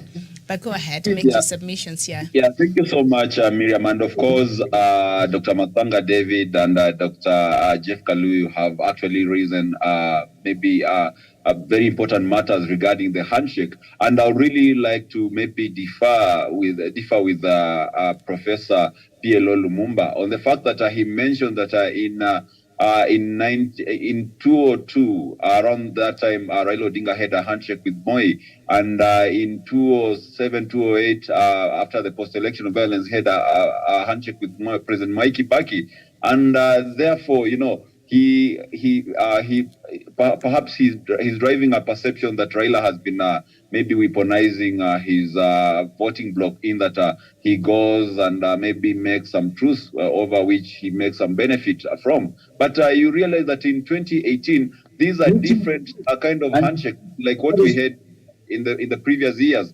Because in this handshake that happened in 2018, Raila Odinga did not have any stake in government. As we speak right now, William Ruto is duly and constitutionally recognized Deputy President of the Republic of Kenya with 50% of government. And therefore, there is no way you could say that the handshakes maybe perhaps that happened in the history of Kenya between Raila Odinga and other maybe previous presidents can be something any comparable to whatever we are seeing today. Because today is just a handshake which came out of a goodwill, you know, because they said, let us put our interests behind our backs and focus at the interests of the people of Kenya. And that is what Dr. Jeff Kaluyu has actually brought out. And that is what Kenya needed most, because you realize that in 2018, still we had not yet moved on from the presidential, the flop presidential elections of 2017. And therefore, there were still pockets of violence across the country.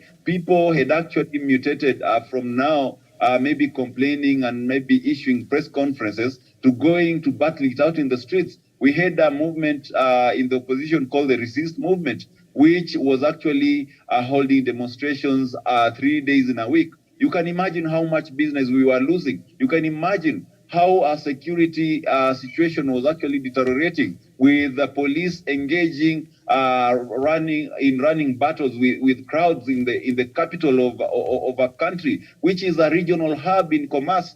And therefore, Miriam, there was a lot that was decided for during that particular time. And the handshake came in handy in that it brought the political tranquility that was much needed to be able to give the citizens of this country, to give the country itself the tranquility and the ample time to be able to engage in other useful activities. And that is why, even after the handshake, it is when we have seen that the government has been able to deliver more on its projects, and therefore the president has been able to cement his legacy projects. So therefore, to say that the handshake made the country to stall in terms of development, and also to say that the handshake actually has made the country to be more divided than ever before, I think it is and I think that is a very pedestrian understanding of what I said. Let me be understood properly before you accuse me of things that I did not say. Number one, maybe if you could also just give me time, because make my point. You cannot distort what I've said and you expect me to wait for you to finish. No. Let me just finish. I will not let you. Prof. I'm getting out of. You don't distort what I've said and then you proceed to answer. You get me right first. You have not understood what I'm saying. You are just trying to distort it and then you answer your own question. Otherwise, I get out of this. I cannot part of a choir. trying to let's crown the point. This is Okay, nonsense. Daniel, let's Hold listen on. to Professor Prof, Miriam. yes. Professor, what has Daniel distorted? Let the professor say. All right. And then Clarify. they me to just... No, this is not a debate. This is a chorus. This is a choir. You want me to be part of a choir? I'm not going to be part of a choir. If you want me to debate, allow me to debate with the people who are objective, not a choir chorus, expecting me to support nonsense. Oh, PLO, come on. You know, Prof, it is okay. Prof, go ahead and clarify. You made your things that some we don't agree to, and But some of you understand me first. But you just give a point. You understand what I'm saying, and then you proceed to answer it. I debate, and I never get into this kind. When I see nonsense being said, I've got to point it out. It's okay. It's okay. Okay, Prof. But Daniel's idea that is also differing, like the way you did it to me, 90%. I kept quiet. So, you hit me hard. Now this is nonsense. I'm getting out. I can't be party to this. You want me to endorse? It's okay. We are waiting. No, we are waiting for you to explain. Prof, go ahead now. We are waiting, sir. You go on with your debate. I'm not participating. Okay. Come on, sir. Prof, nobody, you can't do that on national television. Well, you just did. No. Anyway, Miriam. All right, Prof. The city is. Yes. Do we allow? We want to see. Daniel was still a making new his submission. Africa. And which way Africa goes. If Kenya's handshake is contentious, still Africa needs a way out. That's all. That is, Prof, that is why I brought this topic. We need a way out. It might have started wrongly in Africa, in Kenya, but it is gaining ground, Professor PLO. It is gaining ground, my dear brother. In Africa, almost every leader is calling for a handshake. So let me interject here. I'm so sorry As we conclude, yes, because also our time is running out. So perhaps as we make our final submissions. Yeah. So and let me interject before final submission. That I want to make a point, and I'm so sorry that people you feel that way. Don't be disappointed. We'll catch up with coffee next. And my submission is one of the not submission, but I wanted to make a point that democracies cannot be comparative just like that. We can use one democracy as a benchmark or a reference point. A democracy of America is not the democracy of Kenya. Quite frankly, the democracy of Kenya is not necessarily the democracy of Congo and other places that claim the democracy. And there's nothing wrong with that because we all these countries, all areas and regions, they have different culture, beliefs, attitudes, and religions. And there's no way you can, democracy of the United States, because of understanding of things and the way the value system is totally different than the value system of Kenya. So if we took a blanket of the value system of one country and try to compare it and try to manipulate it to fit the other country, it ain't happening. Because I just wanted to make sure that is very, it is clear, and I'm well-traveled, and I'm sure all of us, we are well-traveled. We have seen what we call one thing, even though we are aiming at the same target, we don't use the same routes to get there. So we just need to be able to be civil in terms of what we think. Thinking is diverse. Nobody owns facts. Nobody owns thinking. And depending on your perspective or your experiences, then you come with different things. So I really apologize that I feel bad that Doc, you feel bad, but I will catch up with coffee and we can.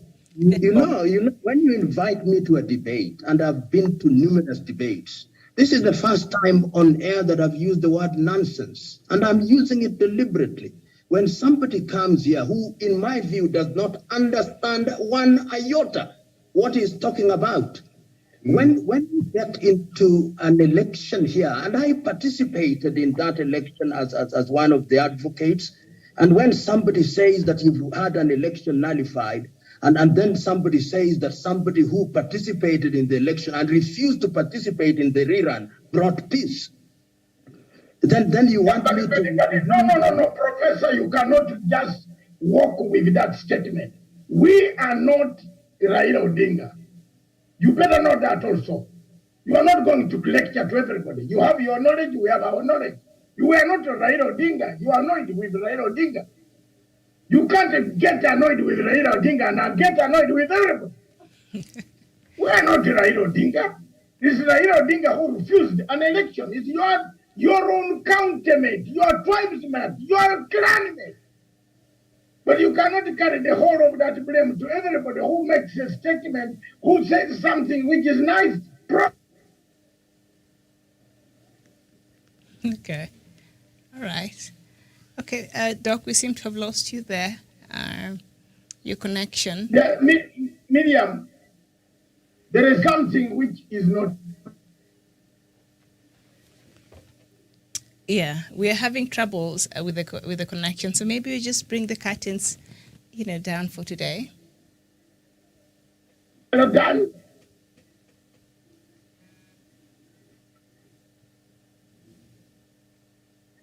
I guess I'm the only person left in the studio. Make your final submissions, Dr. Kaluyu. Bring peace in the Middle East if you can. Kaluyu, I'm very...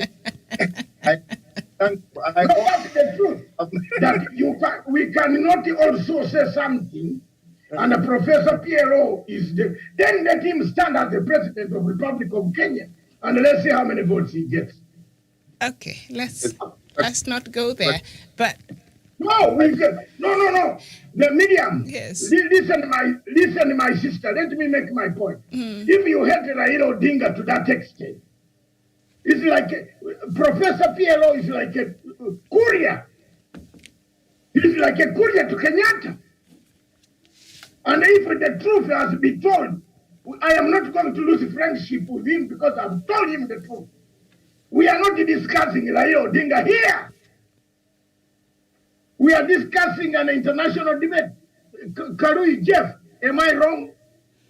No, I think you are right. We just need to... We can't narrow the whole debate to Raila Odinga because you hate him from Bondo on your clan issues.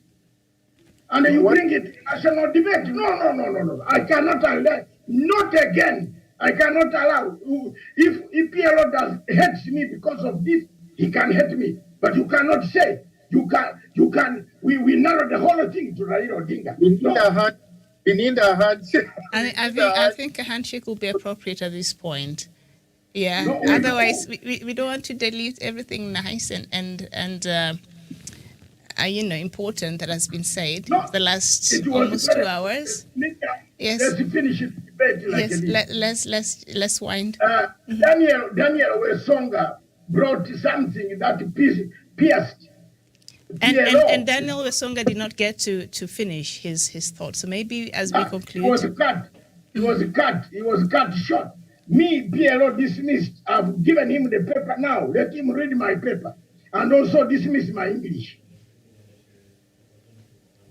Okay. Because he's not going to bring Raila Odinga's hatred to every national television he goes to. Yeah. If he hates Raila Odinga direct, it is them. They will sort out. But we, some people who value Raila Odinga as a good thing, we shall go ahead with them. The handshake is one good thing that Raila Odinga did. Daniel Wesonga. Thank you so much, Dr. Masanga David. And of course, maybe just to finalize my thoughts, I would really like to reiterate once more that I cannot agree with what PLO was saying, that the country is more divided now than it were before the handshake. And perhaps maybe also to just keep it clear that perhaps there are some hidden intentions behind the handshake. So if you'll accuse me of being maybe a choir master, maybe singing to a certain particular chorus, then his is a chorus that we are more familiar with. of the people from the UDA side who always say that the handshake had a hidden maybe agenda against William Ruto, and also those who say that the handshake actually derailed the legacy and the national projects are the same ones who are walking around this country actually taking credit for the same projects. And Kenyans are not fools. I go to Nairobi city every day and I see the kind of projects that are being done by the national government. Maybe if the PLO does not know, at least every month I traverse across maybe 5 or even 6 counties across this country just to take note of the projects that are being rolled by His Excellency, the President of this Republic. And I can tell you without any fear of doubt, of maybe any fear of contradiction, that the government of the Republic of Kenya has done even thrice as much as it did in the first term. And the reason for that, the president himself has the answer. He told us on a live television, he told his people in Mount Kenya during the Sagana 1, and Sagana 2, and Sagana 3 as well, that in the first term of his presidency, his government was rocked with massive corruption, and therefore he was not able to deliver to his promises. And therefore, in the second term, we've seen whatever the handshake has done. And we will really also want to demystify the falsehood that PLO brought on board, that Raila Odinga is of this republic. He is not. Raila Odinga does not earn any salary from the government of Kenya. Raila Odinga does not have any security personnel protecting him from the government of Kenya. Neither does Raila Odinga maybe get even stipends and perks from the government of Kenya, courtesy of the office of the Deputy President of the Republic of Kenya. Today, Raila Odinga is in London, and I believe the money he has used for his air tickets is from his own personal pocket, or maybe donations from friends and well-wishers. The other time, William Ruto was in the US and proceeded to go to the UK, and he spent a whopping $1 million, and that was all the taxpayers' money. So this government is run by President Uhuru Muigai Kenyatta as the president, and the Deputy President, William Samoei Ruto. So therefore, just trying to maybe crucify an individual simply because maybe you disagree on ideologies, I don't think it actually holds some water. And therefore, to me, I'll stay with my truth, whichever way it is. If it is nonsense to him, I believe in what I say, and I have my facts on my fingertips, Dr. Masanga. I submit. Okay, Miriam, I want to thank other listeners, those who have been here since the inception. I want to thank Mr. David Gitonga, who went away but has listened to quite a lot. I want to thank Audrey and the Galaxy A72. I also want to thank Dr. Kaluyu, yes. Kaluyu. Japheth Kaluyu. Kaluyu. Yes. Yes. I want to tell, you see, this is the beginning of when you take up something. Miriam, let me tell you one thing, my daughter. When you take up something very new, which is other people thought it was a joke, it pierces some people's hearts, but they can't tell you it has pierced them. Am I wrong, Doctor? No, you're not wrong. You're good. Something has pierced someone. Say this thing has gone with someone. But don't worry about that. Those are the things, the hazards of why we need a handshake. This man here, Professor, always talks about the handshake in Africa. He says let people come together and don't support the other side of the whites coming to take our resources. But it is just a beginning. Miriam, don't worry, Professor and I. There are times when we even, want to pour beer at each other. And we don't do that. We shall talk again all the time, and they will come back on the show. He hasn't left because of me, but he has left because of the network disturbing him. And then Wesong has comment, and Wesong also had the right to say he's on the panel. But one thing is this: personal hatred should not always be carried. I give people, Miriam, as I conclude, as we go home, give people my personal experience. My own father was murdered by people I know. My own wife was killed and left me with 5 children who did not know where their mother was. 7 of my brothers. But when I meet the people who did it, I've forgiven, I've healed, I've moved on. It's a very good example of living a life and setting a country. So when people in Kenya see you, they call you lots of names, those who don't know you.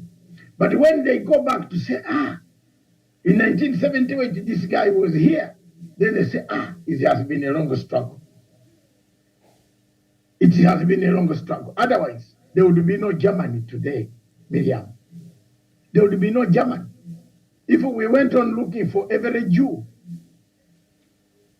who did not die, it would be a problem. If we went on looking for every Nazi,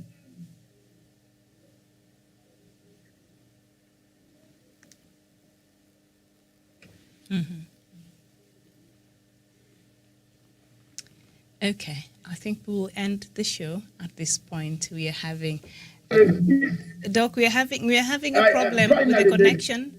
Yeah. Let's give it a chance. Thank you very much for your time, Miriam. Thank you very much for the time for all of you. The tapes will be circulated to you.